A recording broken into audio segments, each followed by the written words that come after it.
Welcome back to The Explainer. Have you ever wondered how neighbors can actually settle bitter, deeply personal disputes without spending years tied up in expensive legal battles?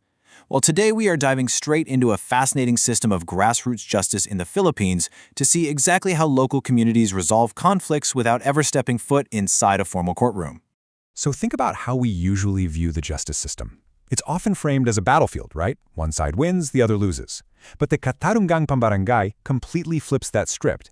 It legally defines justice not as a fight, but as a peaceful, structured conversation right in your own neighborhood.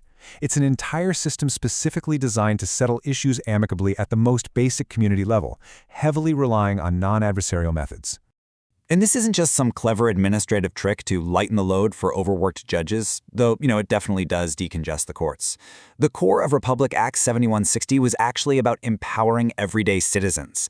It was explicitly designed to address severe inequalities in access to justice. Because let's face it, for marginalized communities, the sheer time, the intimidation factor, and the extreme expense of formal litigation are massive barriers. This system attempts to just remove those barriers entirely.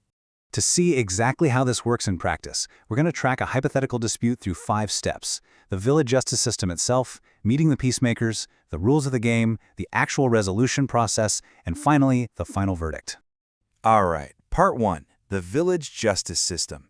Let's quickly lay the groundwork. The absolute bedrock of all this is Republic Act 7160, commonly known as the 1991 Local Government Code. This law literally mandates local barangays, which are the smallest political units in the country, to enforce peace, order, and human rights. It essentially turns local government into the front line for alternative dispute resolution. It gives them the legal authority to fix community and family conflicts quickly and, most importantly, fairly. Moving to Part 2, meet the peacemakers. Who actually resolves these conflicts? Okay, you absolutely need to know the difference between these two groups to understand the system. First, you have the Lupan Tagapamayapa. Think of this like the master roster, a general pool of 10 to 20 peacemakers for the entire barangay, appointed every 3 years. Then, you have the Panggit ng Tagapagasundo.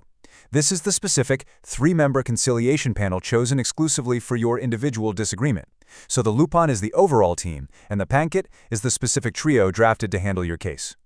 So who actually sits on these panels? Well, it's your neighbors. Seriously, they are actual residents or folks working in the barangay, specifically chosen for their integrity and fairness. And what's kind of amazing is that they do this without standard pay. They act purely out of civic duty. Yet, while they're doing this volunteer work, the law officially deems them persons in authority. They carry real, tangible legal weight without needing any fancy law degrees. Part 3. Rules of the game.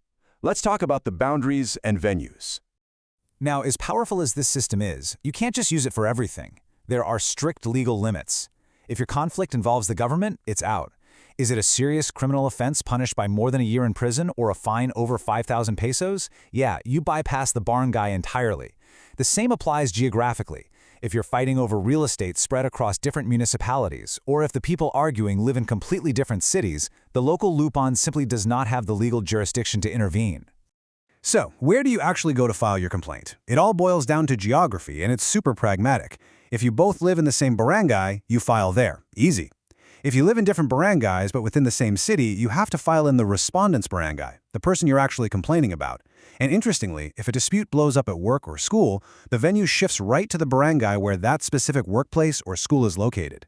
Which brings us to Part 4, the resolution process, the actual journey of a dispute. Here is how it goes down in real time.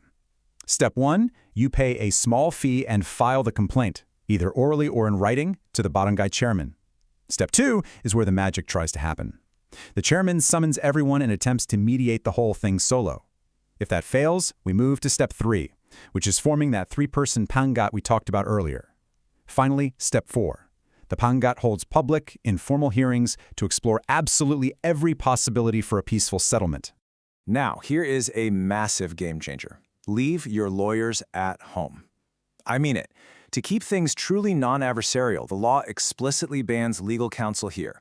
You have to look your neighbor in the eye and speak for yourself. The only exceptions are for minors and the mentally incompetent, who can bring a next of kin, but still, no attorneys. It's a brilliant way to level the playing field so that wealth and expensive lawyers can't dictate the outcome. And the whole thing is built on speed. We're talking about a literal ticking clock of justice forcing everyone to figure it out fast. The chairman gets a maximum of 15 days to mediate successfully. If they fail, the pawn god has to convene within 3 days. From there, the pawn god gets just 15 days to reach a settlement. We're resolving real disputes in a matter of weeks, completely avoiding the years it usually takes in the regular court system. Finally, Part 5, the final verdict. Do we get an agreement, arbitration, or go to court? So how does this actually wrap up? Well, success usually looks like one of two things. The first is an amicable settlement. That's where you and your neighbor literally shake hands on a mutual agreement, write it down in a language you both understand, and sign it. The second option is an arbitration award. This is when you both formally agree in writing to just stop arguing and let the chairman or the pangat make a final binding decision for you. Both are fantastic ways to close a case. But, what if they just absolutely cannot agree? What happens when everyone refuses arbitration, mediation totally fails, and the neighbors remain completely deadlocked? Well, here's the catch, and it's a huge one. You cannot just skip ahead and run to a formal judge. If your case falls under the Lupan's authority, going through this barangay confrontation is a legally required precondition. If you fail to settle, the secretary has to issue a certification to file action. You literally have to hand that certificate to a court to prove you actually tried the grassroots method first. Without it, a judge won't even look at your lawsuit. But let's say you do reach a settlement. What happens next? The clock starts again. You have a strict 10-day window to back out or repudiate the agreement, but only if you can prove you were forced into it through fraud or violence. Once those 10 days pass, no way out. That handwritten neighborhood settlement legally transforms into a binding court judgment. And if the losing party refuses to comply, the Lupan has 6 months to physically enforce that decision right there on the street. It really leaves you thinking, doesn't it? Does true, lasting justice always have to start in a sprawling courtroom, surrounded by expensive lawyers and endless procedural red tape? Or can it start right at our own doorsteps, face-to-face with our neighbors, guided by the community itself?